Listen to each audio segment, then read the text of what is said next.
apricots, pistachios. Welcome back to NerdVine, where I'm hoping I can help with layovers becoming wine adventures. So today I'm coming to you from the Delta Sky Club in LAX. They might even make announcements while I'm here, and I'm sorry if I'm talking a little lower. I feel semi-comfortable filming because it's Cali and like half the population probably thinks they're influencers. No shade. But I'm still going to keep my voice down a little bit. Social anxiety, man. All right, originally I was going to try to hit the Centurion Lounge, but I couldn't even figure out how to get there easily, so maybe next time. I've been traveling for like almost 30 hours now, so I just wanted to get some wine. So we are talking about how to pick the best wines when you are in an airport lounge or restaurant. We'll circle back to the lounge thing because nobody has time for disappointing glass while you're traveling. Like, that's the last thing you need when you're already stressed. So my tip one is start with sparkling. If you've got a decent champagne, cava, prosecco, cremant, usually a safe bet. This is in fact what I chose. I chose the sparkling brut. You can probably tell I started without you. Sorry. So sparkling wines are like naturally high in acid, very refreshing. So if you're like shaking off that travel fatigue, great choice. If there's only kind of like inexpensive taste-wise, because sometimes lounges are free or like restaurant, whatever. We'll talk about that later. If they taste cheap, or if you find cava and prosecco almost like too fruity, but there's juice available, congrats, you have yourself a mimosa bar. And I will talk more about fruitiness because I'm excited because it's science, along with tip 2, which is white wine wisdom. So on the ground, I look for crisper, higher acid whites, Sauvignon Blancs, Rieslings, though we know I have a love-hate relationship with Rieslings. Mineral-driven cold climate Chardonnays, Chablis will be nice. If you're more into your heavier oaky malolactic Chardonnays or like big, fruity, heavy whites like Viogniers or like warm climate Chenins, save those for up in the air because here's our science. The fun facts. So this guy Charles Spence from the Cross-Modal Research Laboratory at the University of Oxford published a paper called Sense Hacking Passenger Well-Being While in the Air. Charles, if you see this and you're in the market for more friends, like where do I apply? Anyway, so he has this paper in which he discusses how factors like stress and dryness can like, thank you so much. Oh, it's so awkward. No, he was sweet. He just took my plate. Anyway, they can decrease your senses. I'm definitely simplifying here a little bit, but I will link the article. And he notes, I've got my notes. It has been suggested that New World wines from high altitude stand up better in the skies, and that paging someone. Congrats, you got a cameo in my video. All right, where was I? I think I talked about holding up better in the skies, and then wine experts recommend choosing a fruity red wine, given that the perception of these aromatics are likely to be impaired at altitude. So basically, if you like a white wine that has subtlety and nuance, drink it in the airport, not in the plane. If you like fruity whites, see if they have those on the plane. See, I circled back to fruity with the sparklers. No, maybe. I'm looking for the nuance right now. Anyway, all right, tip 3, red wine strategy. I felt cool because I had like start with sparkling and then I had white wine wisdom, but I couldn't come up with a good alliteration for R, so we'll get over it.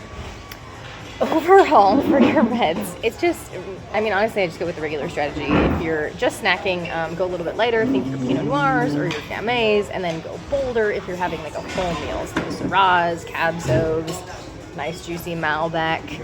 And this is also a great time to remember what we've talked about: salt with acid, fat with tannins. Look at us applying all the stuff that we've learned.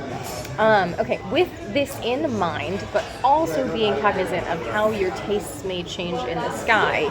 And honestly, even if you're not like, if you're not a science follower, I actually don't know what you're doing on this channel, but you can just ask yourself, like if you're like, all right, how was this study repeated, blah, blah, blah. Just ask like, do I get congested on flights? Because I do. You might even be able to hear it. And that absolutely impairs your senses. Okay, sorry, that was my little aside about science. With all this knowledge we now have, you may want to consider what you like in the varietals. So like that high altitude Malbec might be great in the air, even if you don't love it on the ground. But if you are more of a French cab person than a Napa cab person, because you seek out those secondary and tertiary aromas and the flavors and the profile, got like rambly there, maybe save that one for the airport and skip it in the air. Tip number 4, don't be afraid to ask. Anti-afraid to ask. We're getting back to the, I'm trying too hard. Okay, so if the lounge staff is friendly and you're feeling, extroverted, ask what's popular or like what they recommend, and then like, because they see which bottles like get the best feedback, right? Like they'll get customer feedback all the time.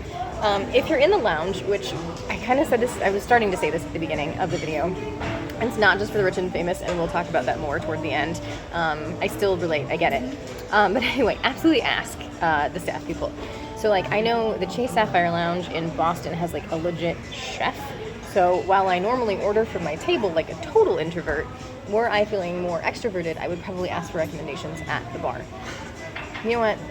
I'll even be brave someday and give it a try, and I'll let you know. Maybe. No, I'll do it. I'll do it for us. Anyway, even if I got the sense that the person behind the bar didn't have a lot of wine knowledge, they would at least, again, like know what's been popular. Now, if you're skipping the lounge and doing the restaurant thing, then you also have to think, like, what is the goal of the restaurant where you are? If it's something called, like, I don't know, volo and vino, I'm like 99% certain volo means flight in Italian. If I'm wrong, sorry. Then it seems like that would be a place where they'll know a thing or two about wine. If you're just like a generic restaurant, you can still ask and apply the same rule of they will at least tell you, they will at least know what's popular. Tip number 5, try something new. Here is where the lounges trump the restaurants like 99% of the time, in my opinion. In airports in general, everything is fake and prices are outrageous. I'm pretty sure like those 99-cent packs of nuts you can get at the gas station are like $5 in airports. So it shouldn't be surprising that a 5-ounce pour of wine can easily be over $20. Total aside, I'll never forget, I think I was at LaGuardia. It might have been JFK. I'm pretty sure it was LaGuardia. And someone was like ranting about the prices of the drinks. And I had literally just been thinking about how cheap they were, given that we were A, in New York, and B, in an airport. But I digress. So in lounges, at least some of the drinks will be free. So like in the Chase Lounge, I think they're all free. Maybe, I don't know. I was just up at the counter, and I'll overlay a picture right now. Some of the wines are free, and then some of them cost either money or miles, which I thought was cool. But in general, this is a fantastic time to try something you've wanted to try. Like, let's say you've never had a Gruner Veltliner and they have one. Perfect time because you're not paying for it. So use your layover to explore.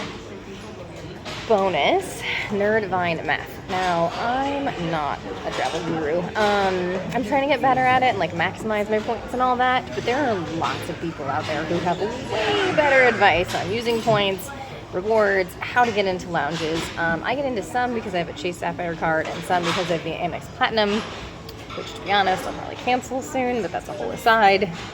Some because you get a priority pass with the Chase Sapphire, blah, blah, blah. I'm not a pro at getting into lounges. In fact, I think I got rejected from one that I definitely should have been allowed in, but that's an aside. You can always Google which airports have which lounges and how to get into them. And then basically the way I look at it, this is the NerdVine math. If getting into a lounge costs, say, $50 and a glass of wine at the restaurant costs $20, then I'm going for the lounge because I'll get food and drinks, and it'll probably even out. But obviously, I am speaking from a place of relative privilege. I do know that, and I know that this plan is not for everyone. So even if you never step foot in a lounge, hopefully this whole video has still given you some tactics for airport restaurants, plus some fun sky science. It's not like astrophysics. Sky sensory science. Super sky sensory. Stop's the best S of that whole thing. All right, in closing, the next time you're stuck on a layover, like mine's like 5 hours today, don't settle for the first class you see, please. Think about everything we've talked about. Think about everything you've learned. A little knowledge can turn a layover into just a complete tasting adventure. I really want to throw in a pun here about like a flight, like a wine flight, but I definitely have some like jet lag brain going on, and it's not quite coming together. So just pretend I made the joke and that it was really good. If you've got a lounge, travel, airplane wine hack of your own, please drop it in the comments. And then, I wonder if there's like, because I said travel, I wonder if there's like train wine. This sounds like a great excuse to coerce my partner into a train trip. Anyway, that's everything. And I definitely think I heard someone just say, I think the girl's filming a video. So stay nerdy, stay sassy, travel deliciously.